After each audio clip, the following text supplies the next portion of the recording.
तो class 12 English second में हम लोग पढ़ेंगे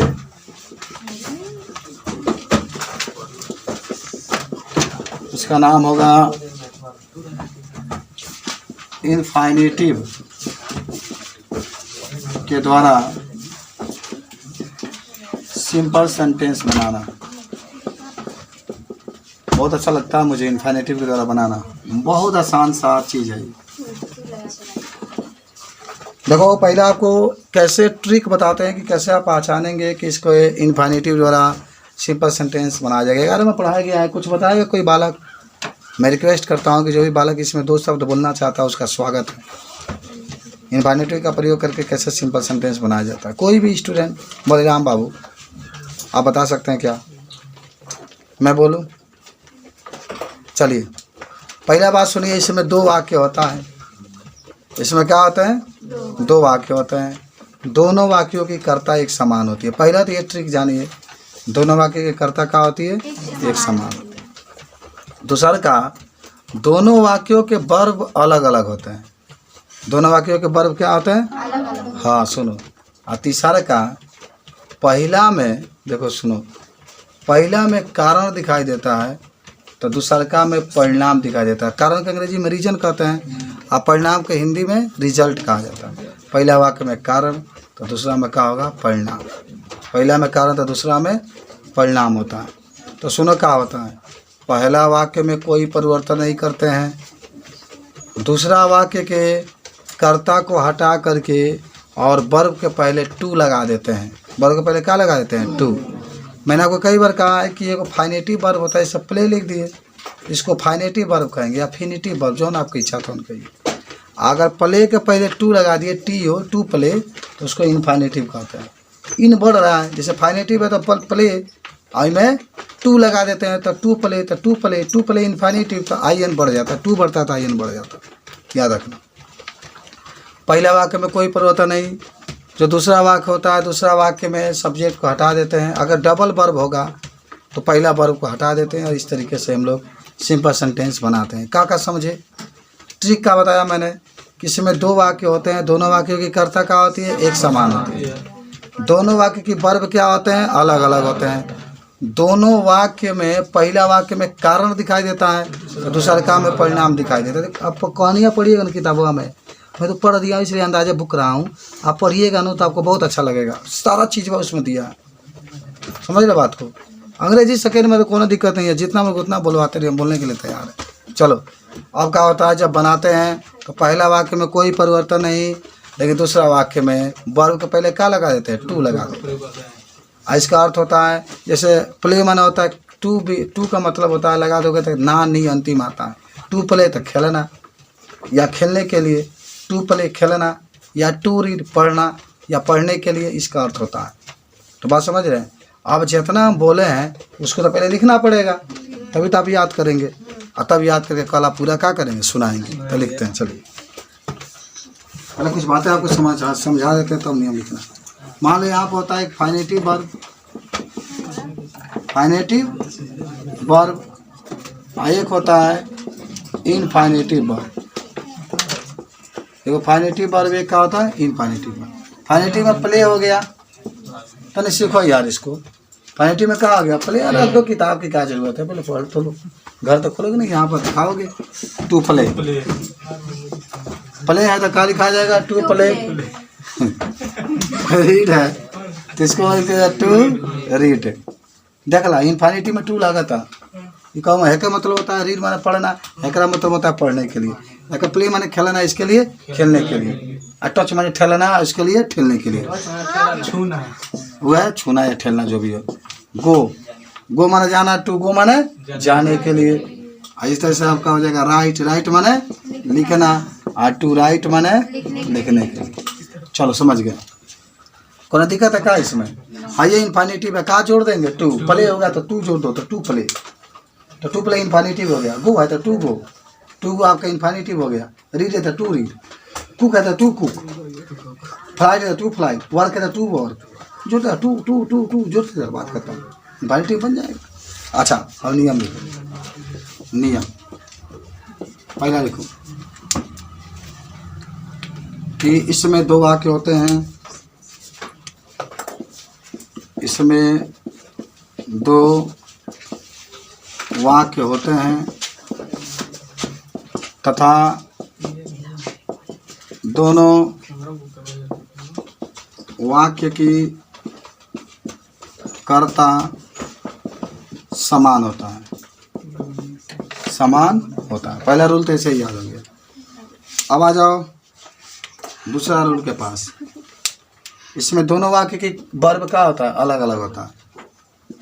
इसमें दोनों वाक्य की वर्ब अलग अलग होता है, अलग अलग होता है। इसमें दोनों वाक्य के वर्ब अलग अलग होता है। तीसरा, पहले वाक्य में कारण होता है तो दूसरे वाक्य में रिजल्ट परिणाम होता है। पहले वाक्य में कारण होता है तो ये जो सच्चा है कि गर्मी से कोई नहीं मरता है, तो दूसरा वाक्य में परिणाम होता है। गर्मी से जाड़ा तो सुटुक जेबू, लेकिन गर्मी से कुछ नहीं होता। 4 नंबर लिख लो।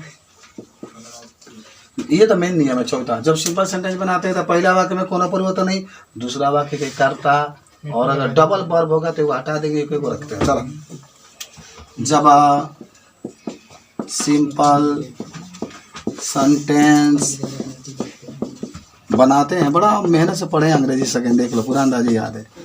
तो पहला वाक्य में कोई परिवर्तन नहीं होता है,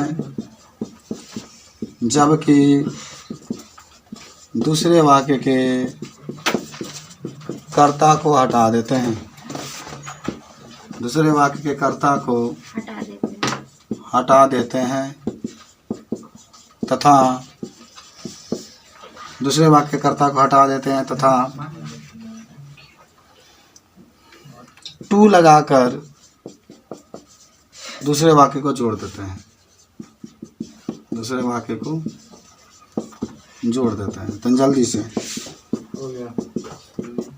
लिखा गया? अभी तो मैं लिखा नहीं, तू कैसे लिख लिया? वाक्य में कारण था, दूसरा वाक्य में रिजल्ट। चलिए, पहला में कोई ना कोई रीजन जरूर होगा, तबे था। ही टूक ए नाइफ, उसने एक चाकू लिया, उसने क्या किया? क्या करेगा? चाकू लेगा तो मुर्गी को काटेगा, मुर्गी को काट दे। अरे बाबू, ये सामान का महीना है, लेकिन फिर भी हम लोग स्टूडेंट है तो कोई बात नहीं। He wanted to kill the hen. He wanted to kill the hen. अच्छी चीज़ हम बताते हैं, पहले समझो एक चीज़। पहले वाक्य में को बढ़िया से समझो। देखो, हाई में तो कोई दिक्कत नहीं है, इसमें नो चेंज, जैसा है वैसे ही उतारना है, पूरा जैसा है वैसा ही क्या कर देना है। ब्लैक बोर्ड पर देखो सब लोग, पहले समझो। पहला वाक्य में कोई परिवर्तन नहीं, दूसरा का में देखो भाई सब्जेक्ट है ना जी, है अहाइयो वर्ब है, अहाइयो वर्ब है, अहाइयो ऑब्जेक्ट है। डबल वर्ब आया तो हम बनाते वक्त नियम का कहे हैं, सब्जेक्ट को तो हटाना ही है, और डबल वर्ब है तो पहला वर्ब को हटाना ही है, और बाकी जो बचा उसको लिख दो। टू तो पहले ही से लगा, तो टू जोड़ने की जरूरत नहीं है। क्या कहा हमने कि वाक्य के कर्ता को हटाओ, वर्ब को हटाओ, टू लगाए तो टू को ऐसे ही जोड़ कर लिख दो। तो क्या लिखोगे?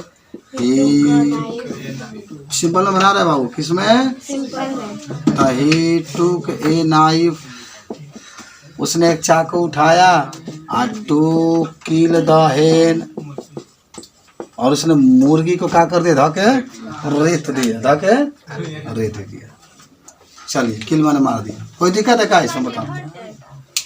हाँ, डबल वर्ब हटा देंगे, समझ रहे हैं? अब मान लीजिए, दिमाग लगाइए, to wanted to kill, to wanted to, ये कौन वाक्य है भाई?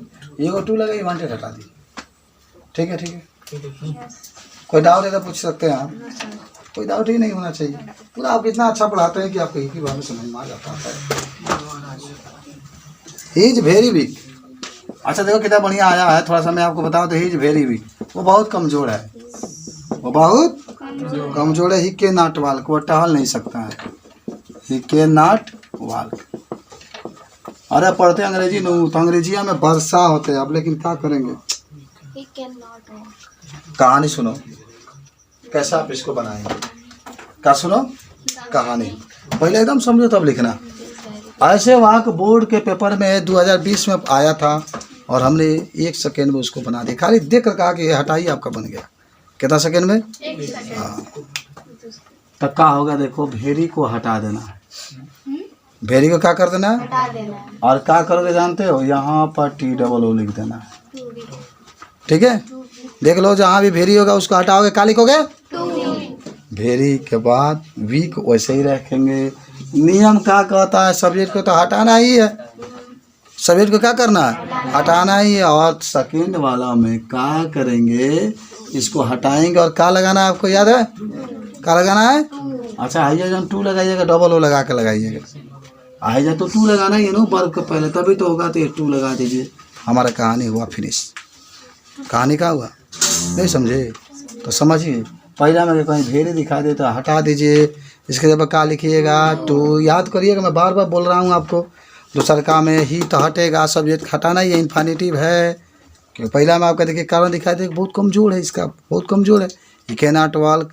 और दूसरा परिणाम है कि जब कमज़ोर है तो टहल नहीं सकता। भेरी के जगह पर TOO और दूसरा काम है कि नट हटा के TO लिख देंगे तो क्या बनेगा, बना दीजिए, बना लीजिए। जरा सोच के जाओ कि अगर तुम पेपर में सब पढ़ के ना जब आ जाएगा तो क्या करोगे बताओ। भैया गलती छापो कह जाओगे, आगे कहोगे मैंने तो पूरा पेपर सही सही लिख दिया। ही इज 2 वीक, तब भाई पूरा हट जाएगा। 2 walk, 2 walk. He is 2 week, 2 walk. चलो 3 नंबर आ जाओ। कौन नंबर? 3 समझ में आया जी। चलो 3 नंबर लिख लो। 3 नंबर में सुनो, बोलिए। कहाँ भेरी हटाएंगे? अरे जो नियम होता है उसके तहत तो तुम चलोगी। तब बता दिए ना तुमको, तो नियम बना के लिख लो। चलो अब आ जाओ यहाँ पर एक और वाक्य। ही वांट टू स्टडी, वो पढ़ना चाहता है। ही वांट्स माना होता है चाहता है। कौन नहीं चाहता है कि मैं इसको करूं किताब से।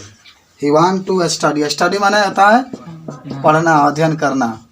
तो जब स्टडी का कहीं ना कहीं जाएगा, he has gone to Agra. He has gone to Agra. मतलब पढ़ने के लिए कहाँ जाना चाहता है? अरे आगरा जाएगा तो पढ़ भी लेगा, आगरा का ताजमहल भी देख लेगा, कुतुब मीनार भी देख लेगा। आगरा में भी कुतुब मीनार है, याद है? बनाओ, कैसा बनेगा? हाँ विद्या के बच्चे हैं भगवान। चलो चलते हैं। हाई क्या होगा इसमें जानते हो ना, पहला वाक्य में तो कोई पढ़ता नहीं, दूसरा में हाई हटेगा, हाई हटेगा, गौन, हाँ गौन नहीं हटेगा, बार बार बकलोल का इनका, इसका आगे 2 लगा देंगे। गौन हटेगा, हट जाएगा तो क्या वर्ग तो होना चाहिए ना। तो क्या बनाएंगे तो क्या बनेगा? He wants to study. हाई हट गया। टू आगरा। आगरा का ताजमहल कहाँ स्थित है? उत्तर प्रदेश में स्थित। चलिए अच्छा एक और देख लेते हैं हम लोग, किधर गया अभी। I am living for Kolkata. तो चलो इस तरीके से अगर आपको देता है बनाने के लिए तो कोई दिक्कत नहीं। एक और हम लोग बना लेंगे यहाँ पर कि the book was very difficult. किताब बड़ा कठिन है भाई। The book was very difficult. Very माने बहुत, डिफिकल्ट माने होता है कठिन है। और सी कुड नॉट अंडरस्टैंड, लेकिन समझ नहीं सकती है ना, मूर्ख लड़की है वो। ना तो कहती नहीं, सी कुड नॉट अंडरस्टैंड। अंडरस्टैंड माने क्या होता है? समझना। किताब इतना कठिन है कि कुछ समझ नहीं पाती है, वो समझ नहीं। अच्छा क्या करोगे बताओ, भाई भेर्री को क्या करोगे, भेर्री को भेला बदल दोगे, हाई हट जाइए हन इधर टिकते थोड़े है, बहुत जल्दी हट जाती है सब, हट जाती है। हाँ हाई हटी हाई पूरा हट जाइए, अगर आगे का लग जाए टू, बात खत्म हुआ। हाई टिकने वाली थोड़े होती है। हाँ तथा बुक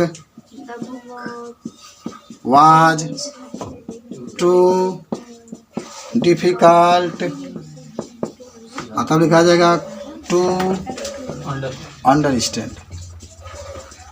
चलिए फुल स्टॉप लगा लीजिए। आप अपनी किताब में से जो एक्सरसाइज